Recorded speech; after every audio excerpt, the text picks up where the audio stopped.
Logan 700 says, I think we're the only people watching, and Logan, you're right. There are 3 people on my stream right now. But that's okay. I'm you know, expanding my channel. This kind of stuff is, if you guys like what you're seeing, share it, give it a like. Your comments really help. I can see you. Yep. I got you behind me on the radar.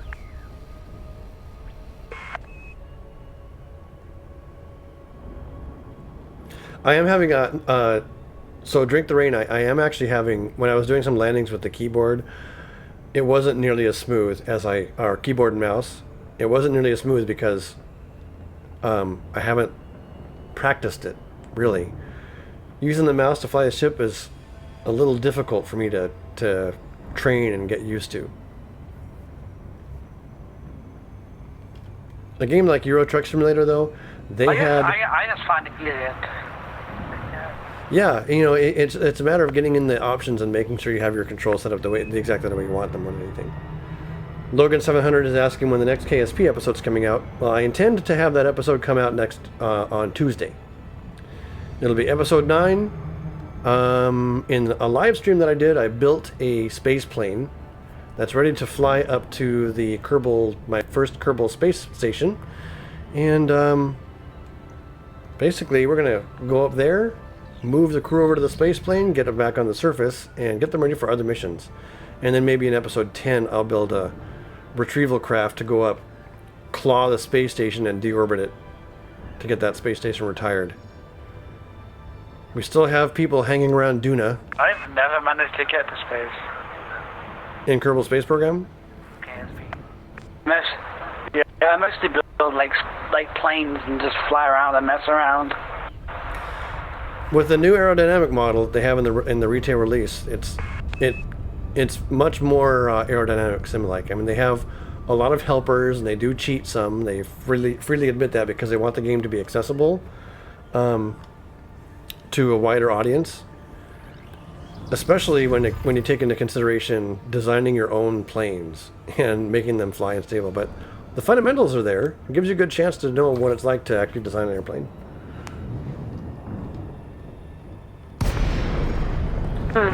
Drink the Rain says he spent all his money on a wheel, stick, and pedals for Euro Truck Simulator 2. Yeah, I blew a big chunk of money on my steering wheel. For Euro Truck Simulator 2, I have a Driving Force GT.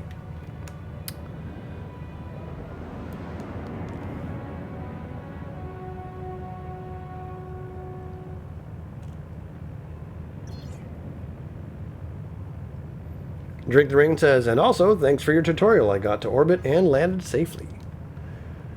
Excellent. I'm glad those tutorials were helpful. I sure had fun making them. I still need to work on the orbital mechanics, you know, sort of learning lab series where we go over the other 2 laws of Kepler's laws of planetary motion. Episode 2 of that would specifically talk about rendezvous and docking. And episode 3 is all about interplanetary travel. Using the 3rd law of planetary motion. God dang it, I did it again. Scan detected. Forgot to ask for clearance. According to now 5 like red, apparently FTL flight is theoretically possible, according to them. There are, you know, I wanted to do a, let me just get my docking privileges restored. Okay. Contacts. Request docking. Docking request granted. Yeah, I want to do a, some sort of show or episode, basically a special feature, on explaining how faster than light travel is theoretically possible, according to our current understanding of science. Even something like supercruise is mathematically possible, considering Einstein's laws of general relativity, or general laws of relativity. basically the idea is Einstein said, and he's very right, and this has been mathematically proven, that you cannot fly through space faster than the speed of light. But given the expansion since the expansion of space overall since the Big Bang, there are right now areas of space that are outside of our ability to see them, traveling faster than the speed of light from our perspective. But because it's all relative to your local frame of reference,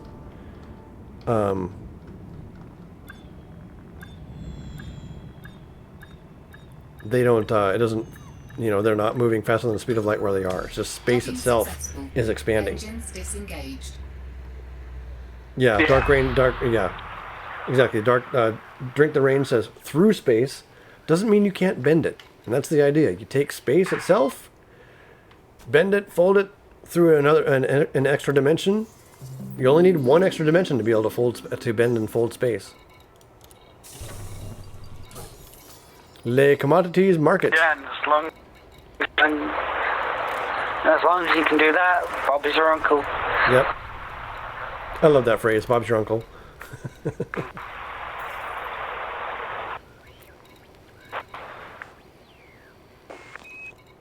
Okay, what are you guys selling here? Animal meat, coffee, tea. Oh, I think I watched this documentary yesterday. And he was talking about how antimatter propulsion could be like used. You'd have to have like a vacuum and then magnets to hold the antimatter in place. Be a big bomb. Yeah, antimatter ignites in the most violent way. I don't think there's any. I don't think there's a single more energetic matter energy interaction than antimatter to matter. Okay, what did I just buy? I just bought a whole bunch of coffee. Let's go back to that high-tech system.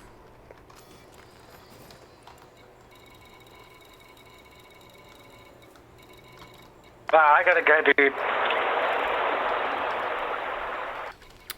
All right, Cookie, thanks for joining.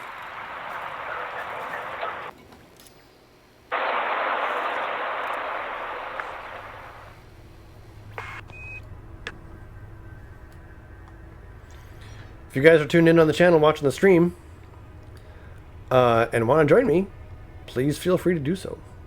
Where am I taking this stuff? View. Consumer technology can be off, and foods, namely coffee, can be on.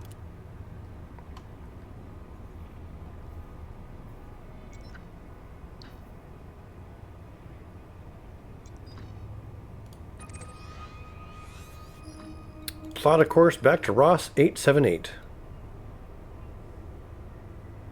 With its population of 11 million people.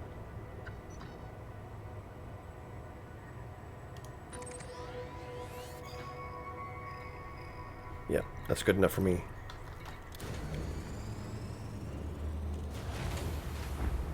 Drink the Rain asks aptly, and according to string theory, aren't there infinitely many dimensions? In modern string theory, there could be mathematically there could be an infinite number of dimensions, but universes built in an infinite number of dimensions, string theory, don't make sense the way we understand them. Like they don't result in universes that adhere to any of our physical laws. The most sort of seems like the most widely accepted string theory right now calls for 11 dimensions. Basically, all the strings need to be able to move through 11 dimensions in order to do their work of being all stringy.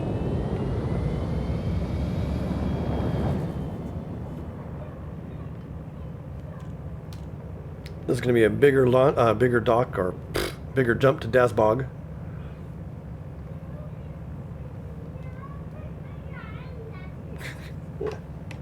Doesn't make a noise outside my door.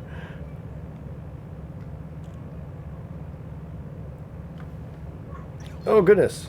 I didn't put my. It took so long because I didn't have my power and engines. There's a whole lot of flotsam and jetsam floating around. Wonder if someone ran afoul of some security. 2, 1, engage. Drink the Rain says he's amazed at my knowledge of and level of all this. That's what got me into your videos. Was how well you explain everything in KSP. Yeah, I'm a nerd. I freely admit it. I'm a math and science nerd. Some of my favorite movies of all time ever are Frank Herbert's Dune, where they really explore what would happen to the galaxy, what would happen to the universe if interstellar travel was common.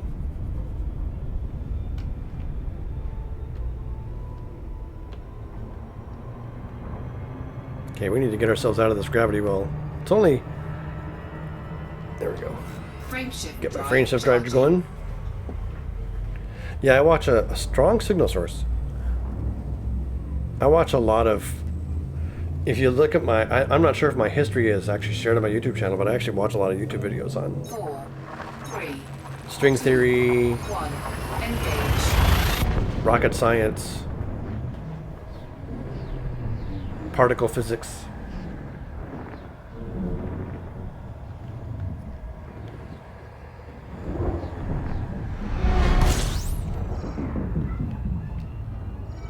Oh, this system is on the other side of the sun. So we gotta fly around before I can actually get aligned here. Frameshift drive charging. There we go. Checkpoint? That's new.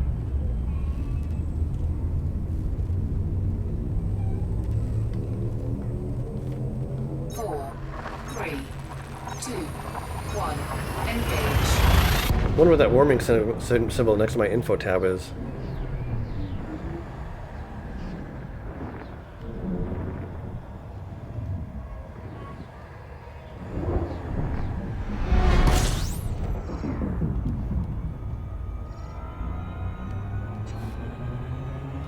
Logan 700 knows something that I don't know. He says, did I know that the Carpathia, did I pronounce that right? Sunk in 1918 by 2 German torpedo boats.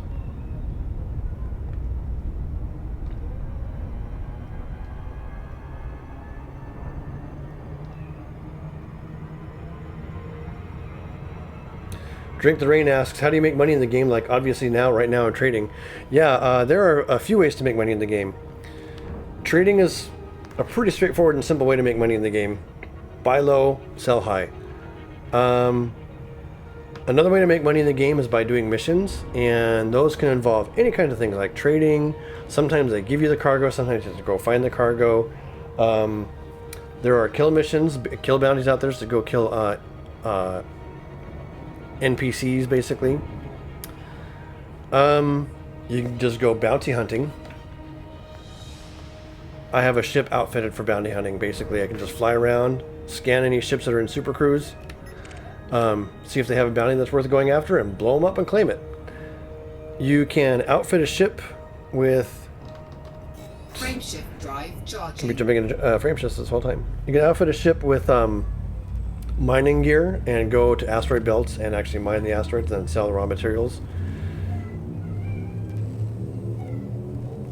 And lastly, what's the other one? Oh, exploration. 2, 1, engage. What is this info thing saying? How do I get over there?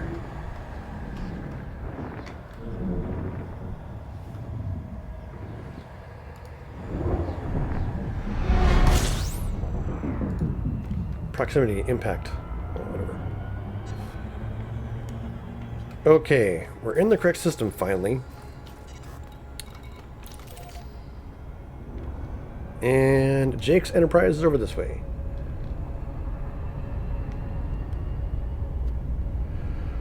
So the question from Drink the Rain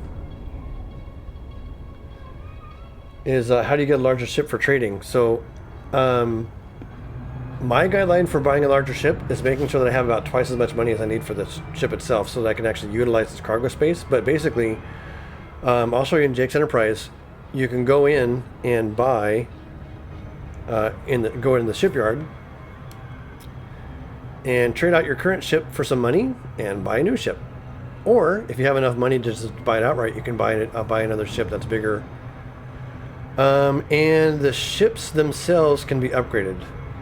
I'll go into the outfitting screen and show you all the upgrades I've applied to this ship so far.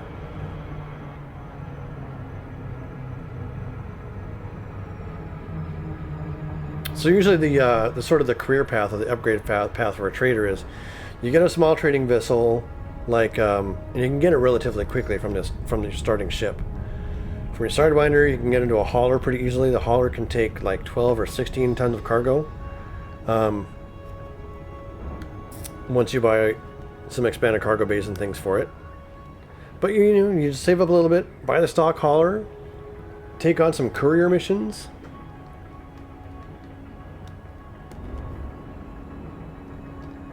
Drink the Rain wants to add me in game. Yes, please do.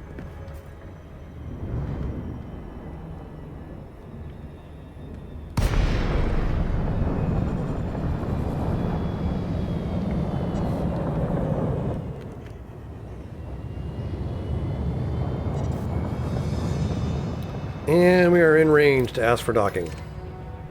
Docking request granted. Logan asked, did I know that the Carpathia sunk in 1918? No, I didn't know that.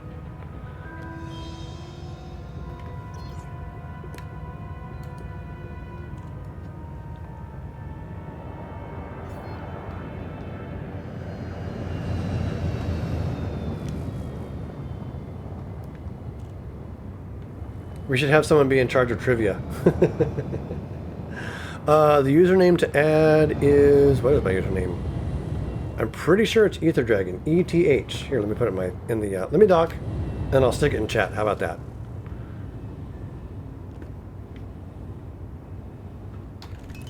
Power to shields. Getting lined up here. I'm off kilter. Back off.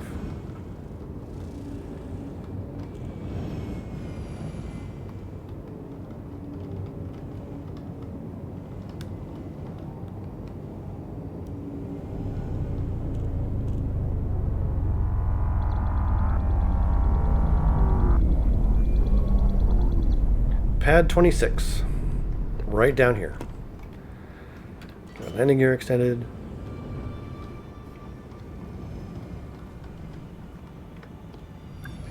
Oop, flew too far forward by a lot.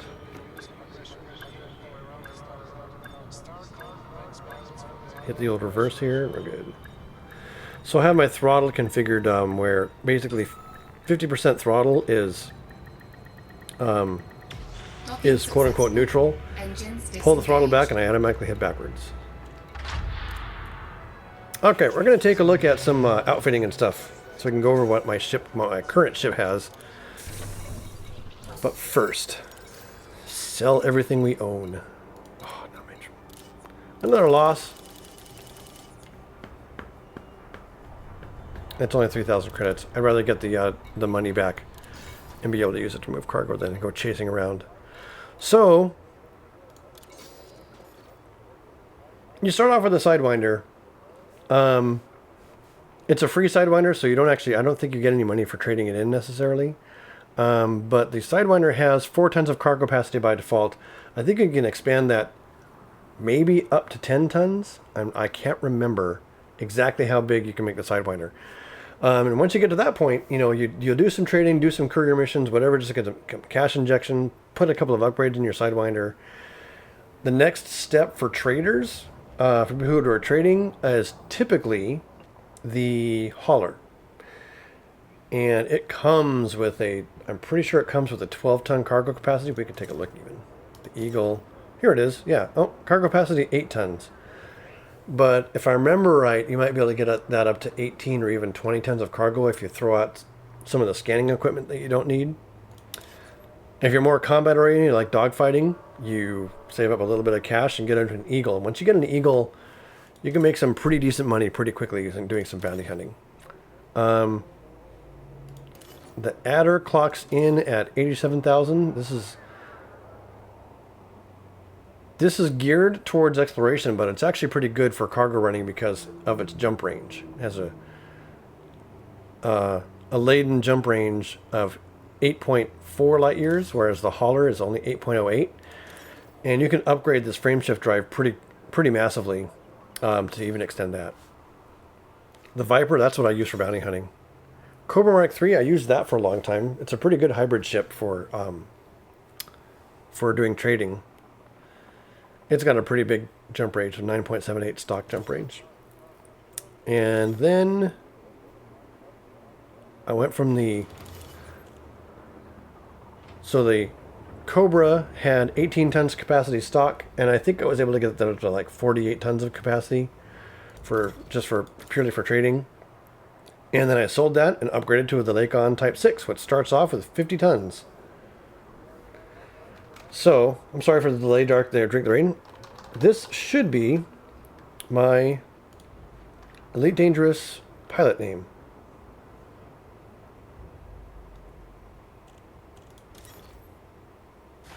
The Asp. I wonder if the Asp is going to be my next upgrade. What's its jump range? 12.7? That's a possibility as the my next thing. Okay. Into outfitting. That means we've got to go down into the hangar deck.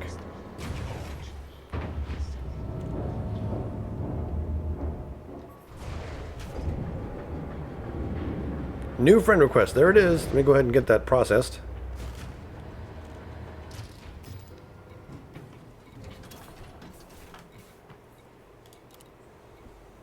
What?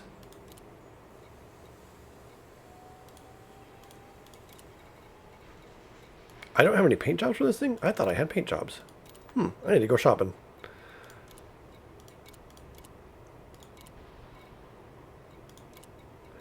Anyway, here's the outfitting screen. And I have not upgraded the power.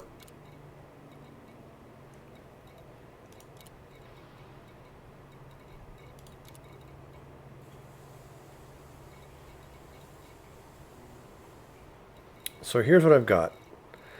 The Lakon Type 6 comes with 50 capacity, cargo capacity. I think it's a 16, I think it's 16, 16, 8, and 8. Or something like that. And then a 4 or whatever there. So, as I was making trades and getting enough money to utilize it, I added, just continually added more cargo capacity in each of these outfitting spots until I got to my current capacity of 104.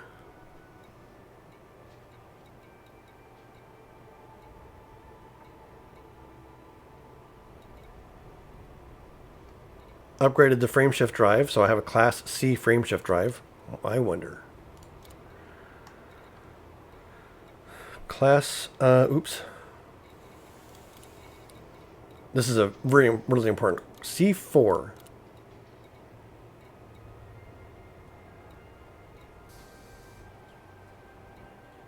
Here's a B4. If I upgraded to a B4, my jump range goes up to 21 light years, 14.8 laden. Or an A4, which I could almost afford an A4 and still have money for trading. But if I upgrade to a B4, I'd still have plenty of money left for trading. My power draw goes up only by a little bit. Mass goes up by a fair chunk. But that doesn't matter.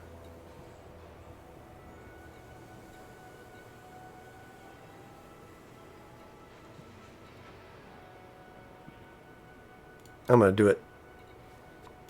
Compare with what I've got. Mass goes up by 6 tons. Integrity, pretty much the same. Power draw increases by a little bit. Optimal mass is 438, which is right in the ballpark for what we want. Max fuel per jump, 2.5 tons. Yes. Please. One B4 frameshift drive. And we sell the current one, so I get a little bit of money back. So basically I'm spending 400,000 credits on a frameshift drive. Now, if I was to go to the shipyard and say purchase some other ship, I get 1.5 million credits worth of savings back for the current worth of my ship. But it's really important when you upgrade your ship, you leave enough disposable money around to actually utilize it. So that's why I try to make sure that I have at least a 50% buffer over the cost of the new ship, so that when I want to go doing cargo runs, for example, I'm able to do that without any problems. Let's check the bulletin board, see if there's any good cargo runs. Speaking of which,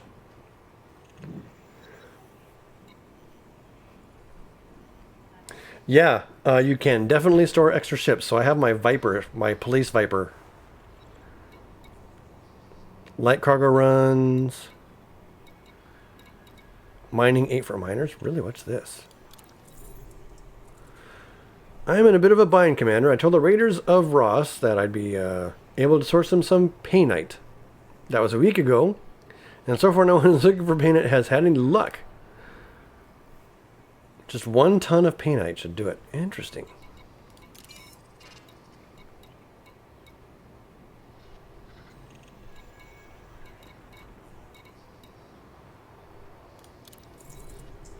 So this is the type of cargo run that'd be perfect for a Sidewinder. And look at that.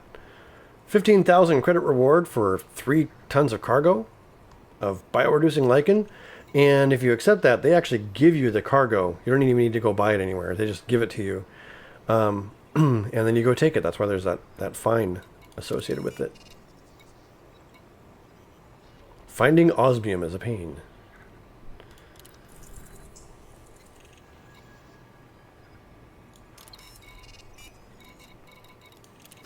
Alright, back to the commodities market. What do I feel like buying this time? Consumer technology, of course. As long as they have, you know, units of it to sell.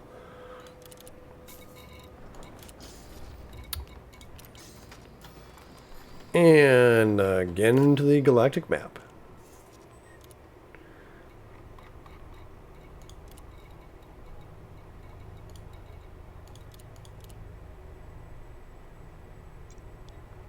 Where's my Viper located? Does it matter which way I go? Yes, Road Gem and Arm's on the way.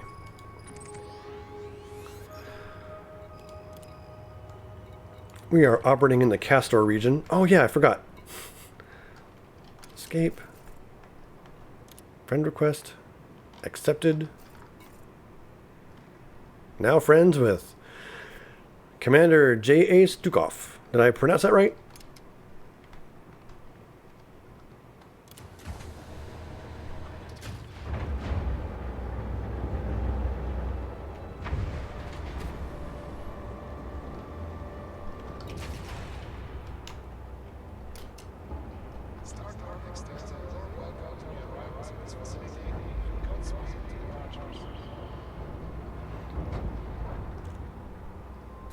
And here we go. Released. Engines engaged. Landing gear up. Landing gear retracted.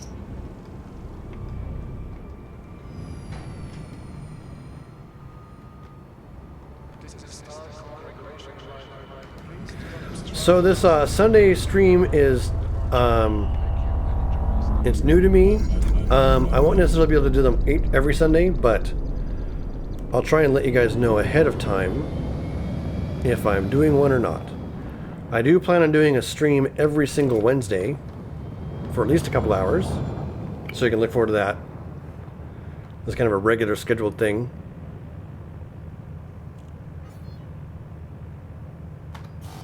Oh, it's still mass locked. I want to get this thing underway.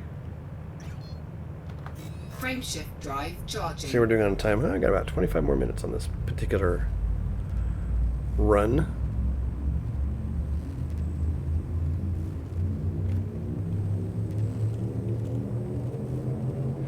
That's it for this episode. If you want to see me live, click here for my current schedule. Otherwise, check out my featured video below. Until next time, thanks for watching.